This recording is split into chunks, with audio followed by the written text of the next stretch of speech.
Hello everybody, welcome back to my channel. I'm your friend Arman. So today in this video we're gonna learn another topic of law of tort. So today's topic we have what is strict liability and what is absolute liability. So we're gonna look at in detail. So this video is going to be a little lengthy, but before I begin, please subscribe to my channel, hit the like button if you find this video helpful, and do share this video. Okay, so I'll try my best to finish it up as soon as possible, okay, because this topic is a little lengthy. This is going to take a lot of time, so stay tuned till the end of this video, okay. So strict liability and absolute liability. So what is strict liability? So strict liability is the principle propounded by the Justice Blackburn, okay, and absolute liability is the absolute liability principle is propounded by the P.N. Bhagwati, the Chief Justice P.N. Bhagwati, okay. So strict liability is the England origin and the absolute liability is Indian origin, okay. So what is strict liability? Let's look at it first, and after the strict liability only the absolute liability came, okay. So you can say the absolute liability is the modified version of strict liability. All right, so let's understand what is strict liability. So the thing arises like once the person commits a tort, the question arises the liability. If the person commits a tort, whether intentionally or unintentionally, the person will be held responsible for the wrong, is not it? So that is the main principle, okay.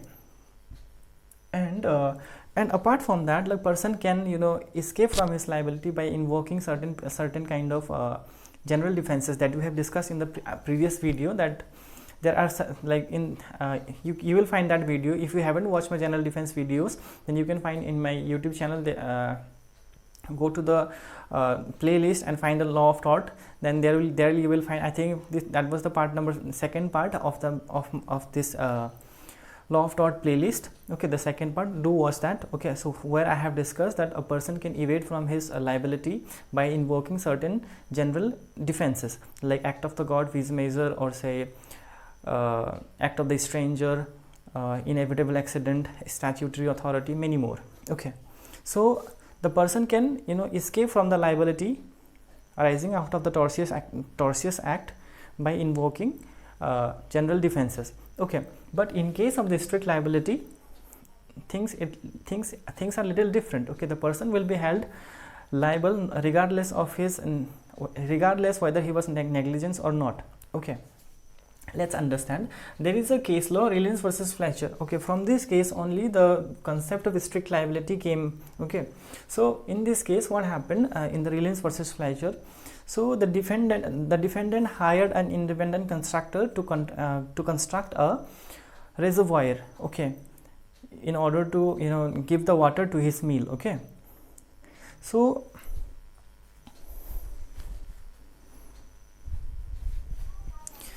what happened, like the defendant hired an independent constructor, okay. The independent constructor started constructing the reservoir in the defendant's land, okay. And that reservoir, the purpose for creation of that reservoir was to provide water to the mill of the defendant, okay. So the defendant has a mill, okay. So what happened, so the defendant constructed a reservoir, okay. Let's suppose this is the reservoir, okay. This is the reservoir. The defendant has constructed the reservoir where there will be the defendant will collect some water there, okay, for the purpose of his mill, okay, watering his mill, okay. So what happened, like there were various shafts, okay, various unused shafts. Shafts means, you can say shaft means a tunnels, okay. There were many tunnels around the reservoir area, okay, and which the independent constructor failed to cover, okay. The independent constructor failed to cover, okay, or say failed to block them, okay. So when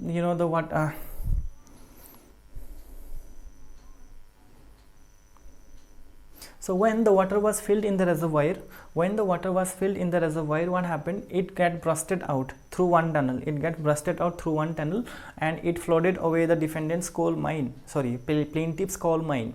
Okay, so let's say, so from this where the reservoir was bursted out, and what it is, the huge amount of water came out from here, and what happened? The coal mine of the defendant, coal mine of the plaintiff flooded away. So what happened?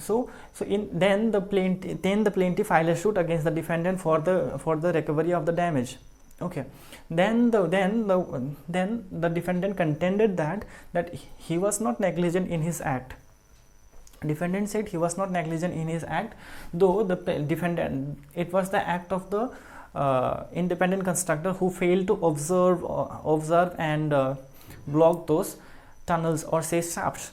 Okay, but the court rejected the contention of the defendant and held him liable regardless of whether he was negligent on his act or not. Okay, so this is what the strict liability is talking about. Okay, so from here the concept of strict liability arises. I hope like this case is clear to you now.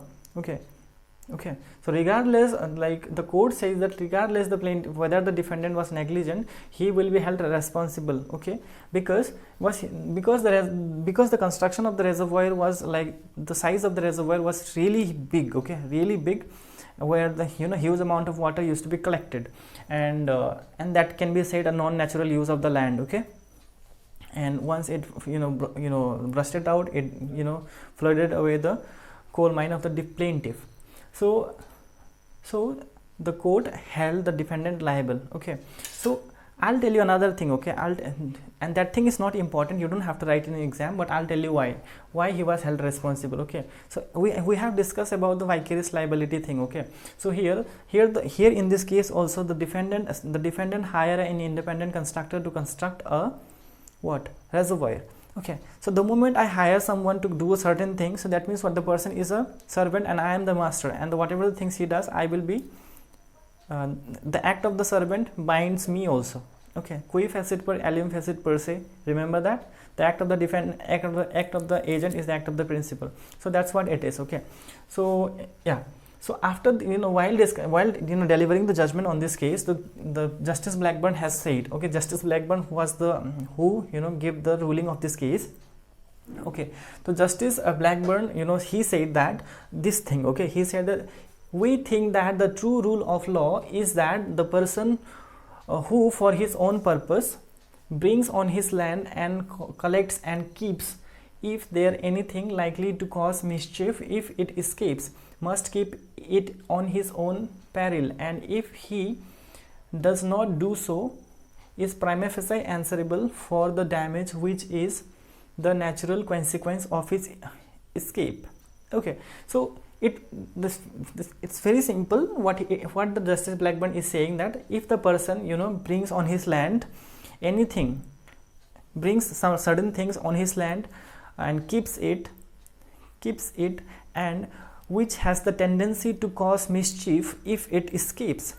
So mischief, what is mischief? Mischief means any kind of destructions, any kind of like damage, any kind of damage which can cause any kind of damage. So if a person brings certain things in his premises and keeps in his premise which can do mischief or which can do harm to the other person, if it escapes from my premises, if it goes out of my reach, then that can cause a damage to the other person, then I will be prima facie responsible. I will be prima facie answerable for the damage which is the natural consequence of its escape.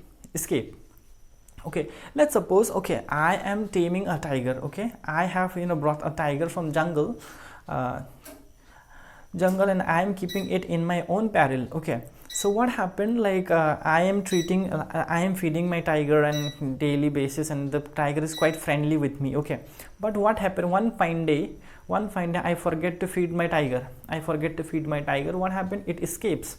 It jumped out of my from the barn and goes outside and hurt many people, including the cattle of the various people. So what? So that is the escape.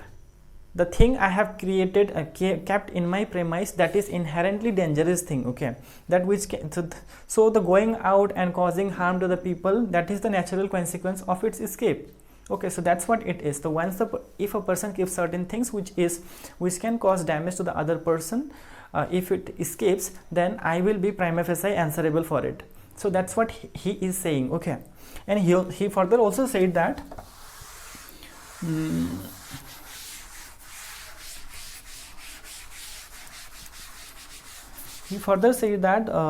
the person can evade, or the person can get immunity, or say the person can escape from the liability arising out of the mischief, arising out of that like dangerous thing. Okay, like he further said, the person here means the defendant can take the plea of various defenses. Okay, like act of the god, act of the contributory negligence,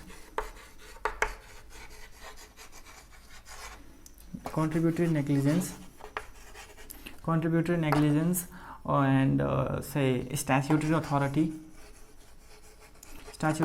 many more. Okay, so he further said that the person can take the plea of the plea of the act of the god or contributory negligence, or like some kind of general defenses. Okay, he can take the help in order to escape from the liability. Okay, so this was the strict liability. If we see, or if we break down the, if we see the essential of the strict liability out of the definition provided by the Justice Blackburn, then there are two things, okay, which is important, that is escape of the dangerous thing. So what is escape of the dangerous thing? Okay, so this is number one thing. Okay, so number one, suppose like if certain things which I have kept in my premises and which can do mischief, if it is escapes, then I will be responsible. That's what it is saying. Okay, like the escape of the dangerous thing. Okay, so same thing that happened in the case of the Bhopal Gas tragedy, where the oleum gas was leaked from the Bhopal Gas agency, and the oleum gas was really injurious, and that causes that that once the oleum gas was leaked from the Bhopal Gas agency, what happened, that gas like spread over the atmosphere around the Bhopal, and killed many people out there. Okay, so that means what? So that causes, like, that was the escape. So that was the escape. Okay, so according to the rule of strict liability, it is necessary that the thing that you are keeping inside your premises, that has to go out from your premises. Okay, suppose this is the area, this is the area, and I am keeping a tiger here. Let's suppose I am the owner of the zoo. Okay, I am keeping a tiger inside this inside this area. Okay, and this area is under my control. Okay, and if the tiger goes out of here and harm the people, that is what? So that's the escape. Okay, so escape is the prima facie important thing for constitution of strict liability. Okay, so there should be a escape. Okay, so let's take another example. Like so there is a tree. Okay, there is a tree in my premises. Okay, in my premises there is a tree, and this tree is really poisonous. Okay, really poisonous, and that is inside my premises. But what if? Okay, but if one of the branches of the tree projected outside to the plaintiff's land. Okay, projected to the plaintiff's land. So what happened? The plaintiff's cattle comes and got poisoned by eating or say nibbling those leaves. Okay, and the plaintiff's say cattle died by got poisoned because of those, by eating those leaves. Okay, so here in this case, what happened? The projection of the branch of the tree to the plaintiff's land, that is the escape. Okay, so if the cattle died because of nibbling those leaves, then I will be held responsible. Okay, I will be held responsible. But like there was no projection outside. The tree is inside my premise only, and the tree is a very poisonous tree. And what happened? And the plaintiffs cattle comes inside my premises. Okay, without my permission, without my knowledge, comes inside my premises and eats those leaves and died. Okay, so in that case I will be not responsible for it. Okay, I will be not responsible for it. So that's what it is saying, the strict liability. Okay, so this is the number one thing, the escape. Okay, number one essential, the escape. And number two and the last is unnatural not unnatural, it's non-natural.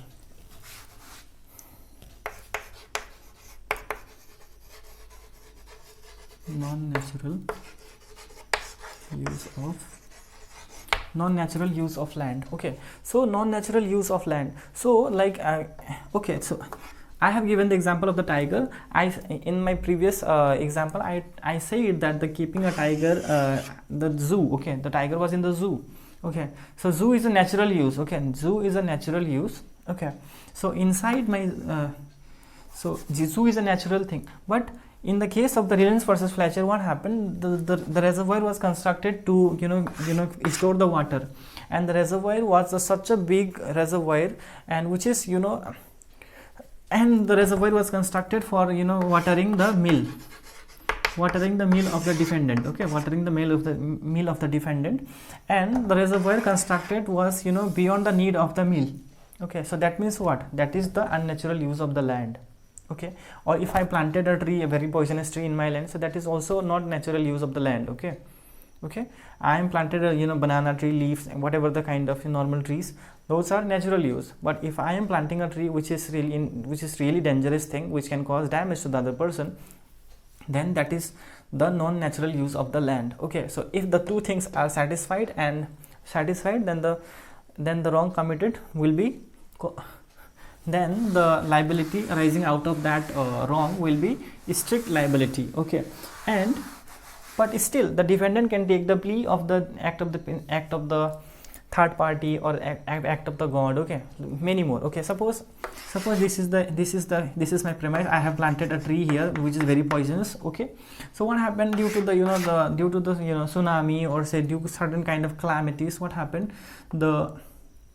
The tree which I have planted in my premises, that was due to the heavy rainfall, as along with the tornado. Let's say tornado. The tree was uprooted from my premises and fell on the ground of the plaintiff. Okay, fell on the ground of the plaintiff, and the plaintiff the plaintiff's cattle eat those leaves and eat the leaves of the tree and died. So here in this case, the defendant can take the plea of the act of the god. Okay, so there is a chance of application of the defense in case of the strict liability. Okay, so now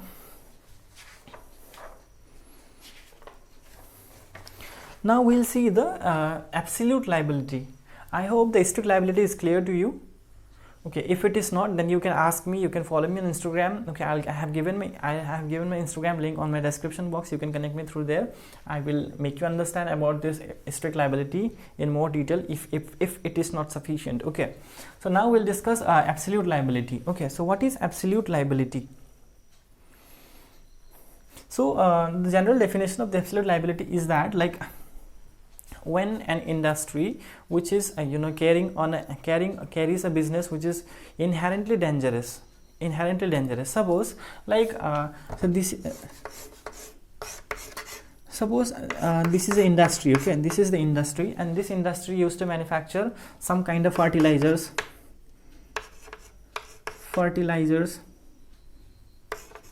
or say pesticides, certain kind of chemicals. Okay, soaps or certain kind of chemicals. So the main purpose, the main like the work of those manufacturer is to produce like pesticides or certain kind of fertilizers or poisonous. Okay, the company deals with the poisons. Okay, so that means what? The industry inherently runs a business inherently dangerous things. Okay, so in this case, okay, I am a company. Okay, let's suppose I am a company and I used to produce urea and another kind urea, or say DAP, many more kind of fertilizers, fungicide, pesticides, so many things. Okay, so those things are like my act, whatever I am doing, whatever I am producing, that is what? That is inherently dangerous thing. Okay, because while making those kind of products, I used to do lot of kind of reactions, chemical reactions I have to do in my premises. Okay, so I might need those kind of poisons at a very high amount, and I do a lot of things, I do a lot of research and all that. So let's suppose this is the one plant and this is on plant number 3. Okay, there were various plant of the, this is the industry. Okay, I'm just giving you the example. So by while doing that, so this kind of things, okay, if due to certain like accident, like if one of the tank got busted out, so obviously whatever the contents of that tank will be spread over the atmosphere, and that can cause lot of injury to many people. So that means whatever the things I am keeping or doing, like those kind of like keeping gases or chemicals, so those are those are like say inherently dangerous thing. Okay, inherently hazardous thing. Okay, so that's what it is. Okay, so if an enterprise which deals with or carries his business on the basis or on like whose business is to deal with the inherently dangerous things like pesticides, fertilizers and all that thing, so in that case, if anything, if any wrong has happened, or suppose an accident happened in there, so there will be no chance of using any kind of defenses. Okay, he cannot, I mean the enterprise cannot evade or cannot escape from the liability arising out of that misfortune. Okay, so that is the absolute liability. The person will be absolutely liable regardless of his fault or not. Okay, this could be the act of the god, this could be the act of anybody, this could be the consent of the plaintiff also, this could be the negligence act of the third party also. Still the company will be held responsible, or the person will be held responsible, because the person is, the company or the enterprise is carrying on an inherently dangerous thing, a business which is inherently dangerous. So that's why he will be prima facie responsible. All right, so this is what the absolute liability means. Okay, now we'll look at it like important case laws one by one. So wait, before that, let's see the essentials. Okay, let's see the essentials of absolute liability. Okay, so number 1, the industry or enterprise involved in inherent. Okay, the industry enterprise involved in inherently dangerous activity. Inherently dangerous activity. Okay, so number 2,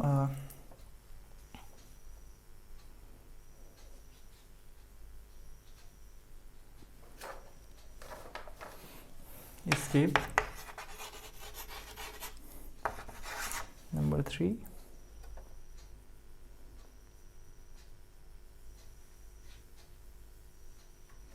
so in case of the strict liability, the compensation were given as a compensatory. Okay, the compensation given under the strict liability is compensatory, but in case of the absolute liability, the compensation is exemplary. Okay, exemplary damages means compensation. Okay, exemplary damages. Okay, so these three things should be there. Okay, so industry or enterprise involves in the inherent dangerous activity. Okay, and that has to be escape, or say that has to be like that has to escape from the premises of the defendant, and even if it is not escaped, even if it not goes outside, even if it had caused the dangers to only to the workers, still, so that will be absolutely liable. The employer will be absolutely liable. Okay, and number 2, escape. Okay, and the exemplary damage.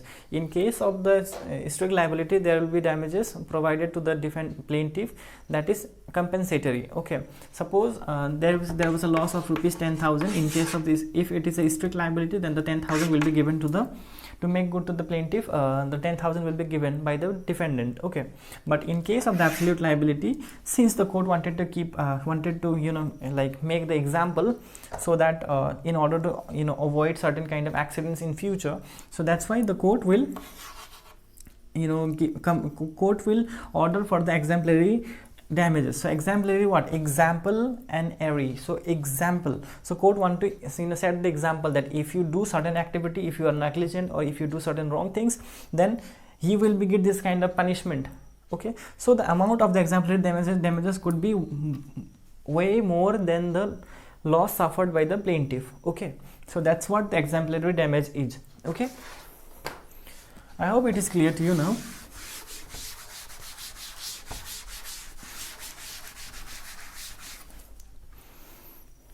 So there was a very important case law in this topic, and that and without that case law, this answer will be completely worthless. Okay, so the absolute liability, MC Mehta versus Union of MC Mehta versus Union of India, AIR 1986. No, it's 87. It's 87. 1987. Okay, so in this case, what happened? The facts. Let's understand the facts first. Okay, fact of the case. Fact were like that. On the 4th and 6th of December 1985.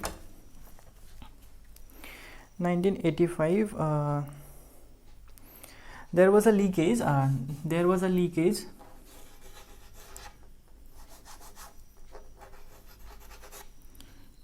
Leak of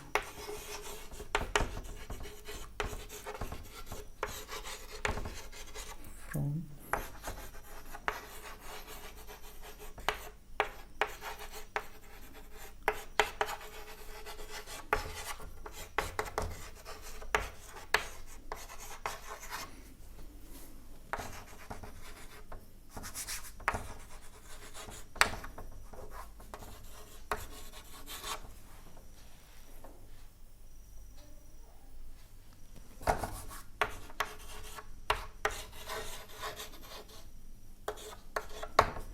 So on the 4th and 6th of December 1985, there was a leak of the oleum gas from the Sri Ram Food and Fertilizer Industries, Delhi. Okay, so once the gas was got leaked from the Sri Ram Food and Fertilizer Industries, Delhi. So the gas got outside from the premises of the Sri Ram Food and Fertilizer Industry. So what happened? Due to the leakage of the gas, one of the advocate died and many people got severely injured because of those leakage of the gas. Okay,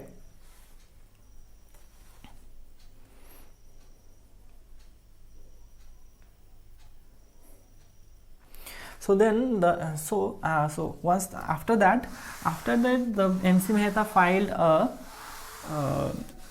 PIL, okay, public interest litigation under Article 32 of the Constitution. Public interest litigation. MC Mehta filed a public interest litigation against the Sri Ram Food and Fertilizer Industries for the compensation. Okay,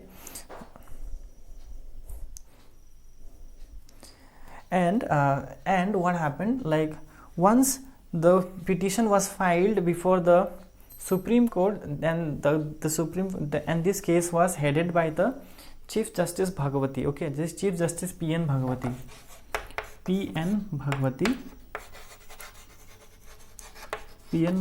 Okay, so P.N. Bhagwati.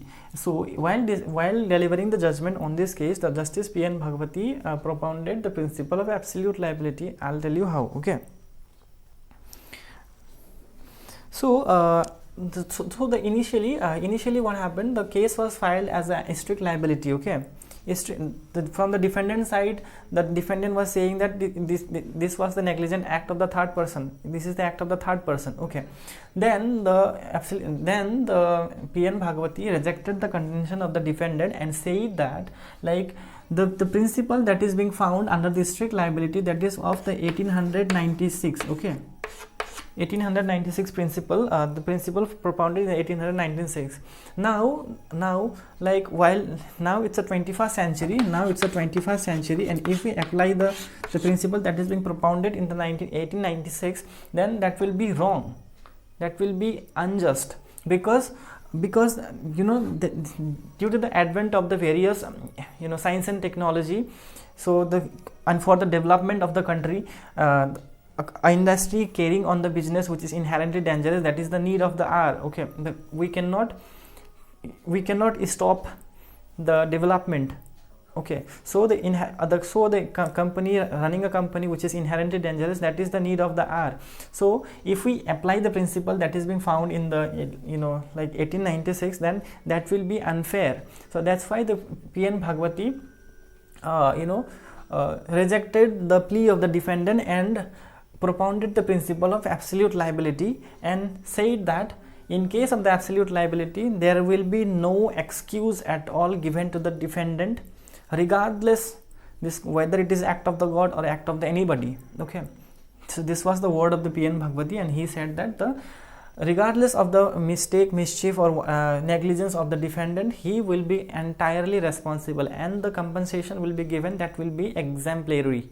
Okay, the exemplary was, I told you earlier that exemplary is the court wanted to set the example, okay, in order to avoid certain that kind of accident later on. Okay, so that's what the absolute liability as propounded by the Justice P.N. Bhagwati.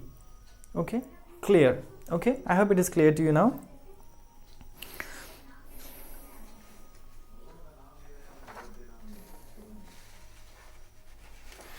And another very important case law on this point only.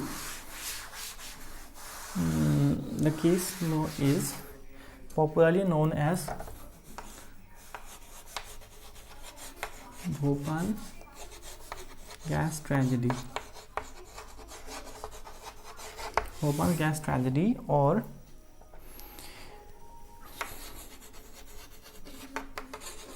Union Carbide Corporation versus Union of India. Union Carbide Corporation versus Union of India, 1990. Okay, so in this case, this was the one of the most disastrous event that happened in India. Okay, so this was like one of the exceptional and most devastating accident. Okay, devastating accident. So what happened in this case was that the facts of the case are like that there was a plant of the Union Carbide Corporation, and the Union Carbide Corporation is the branch of the US based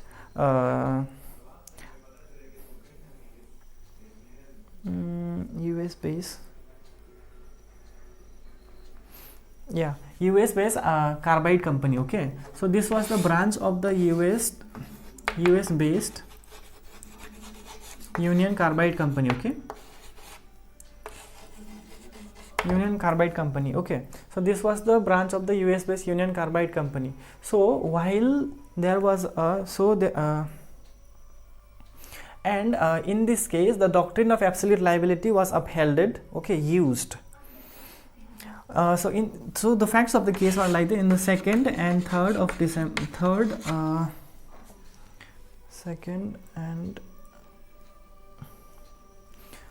3rd December 1984, on the 2nd and 3rd December 1984, and that means the 2nd and 3rd, that was the midnight. Okay, midnight, there was a leakage. There was a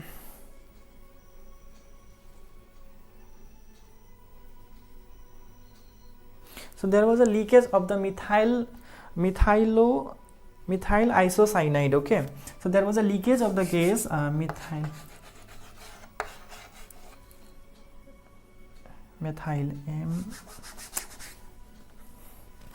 so there was a leak of the gas methyl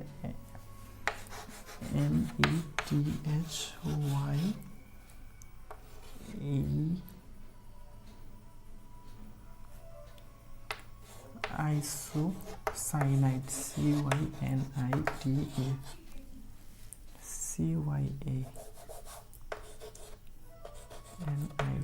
cyanide, MIC. Okay, so in short, MIC. Okay, so there was a leakage of the MIC gas on the 3rd and at the midnight of the 2 and 3rd December 1984. Okay, so once the methyloisocyanide gas was leaked from the Bhopal, the Union Carbide company in the Bhopal. So what happened, like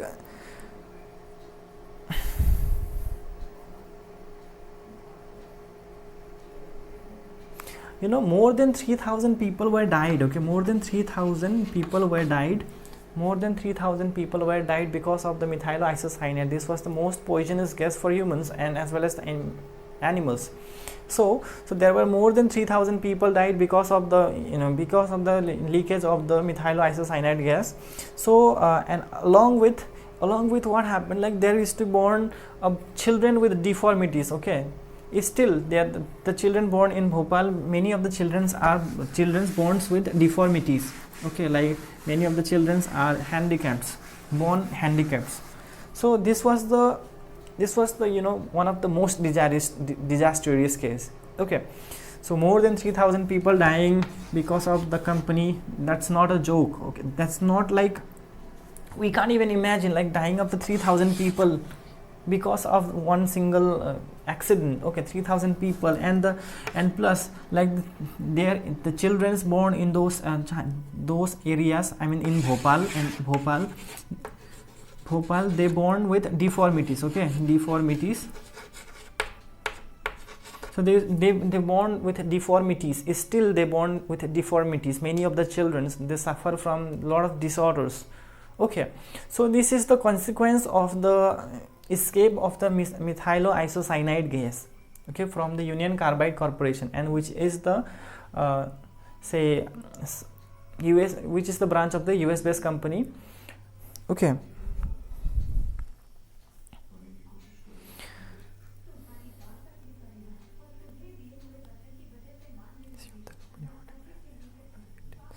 so in order to provide the compensation, in this case the court exercised the principle propounded by the Judge P.N. Bhagwati, that is the absolute liability. Okay, the principle absolute liability was exercised in this case, and there was it was really so once the accident was happened in India, so in the entire world has criticized India. Okay, entire world has criticized India because India do not have any environmental protection law act for the environment. India did not have. So world is criticized India. The entire world has criticized India.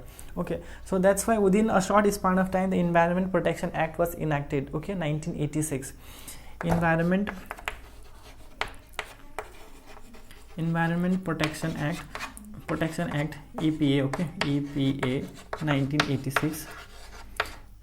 You will get this on the environmental law book. So within a year the Environmental Protection Act was created, and under that act the company was held responsible. Okay, the quantum of the damages was counted on the basis on according to the Environmental Protection Act. This is not necessary, you don't have to write it while answering this question, but this thing, the facts, okay, I'm just giving you a general knowledge. Okay, so this is the so this was the case,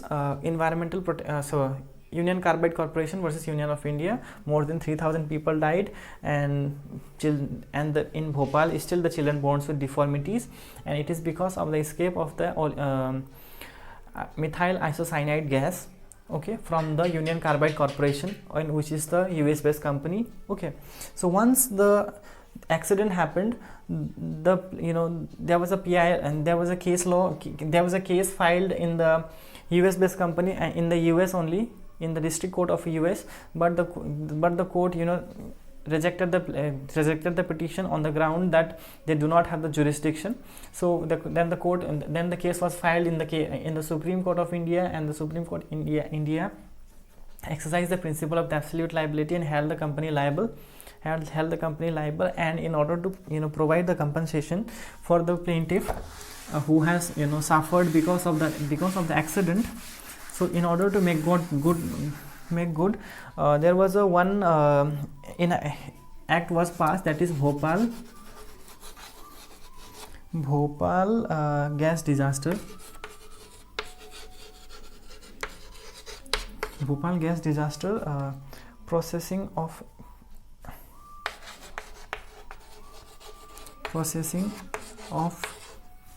claim Act 1985. So for providing the compensation, the Bhopal gas disaster processing of claim Act 1985 was enacted in order to provide the compensation to the victims of the Bhopal gas tragedy. Okay. So this was the case law. This was the case regarding the absolute liability. So I hope I could make you understand about this topic, and if you still have any doubt or any kind of queries, you can comment down below, or you can connect me through the Instagram. Okay, so I hope you find this video helpful, and if it did, then thank you so much. Do hit the like button. Okay, thank you so much once again for watching this video till the end. Have a great day, guys. Bye bye. I'll see you on the next video.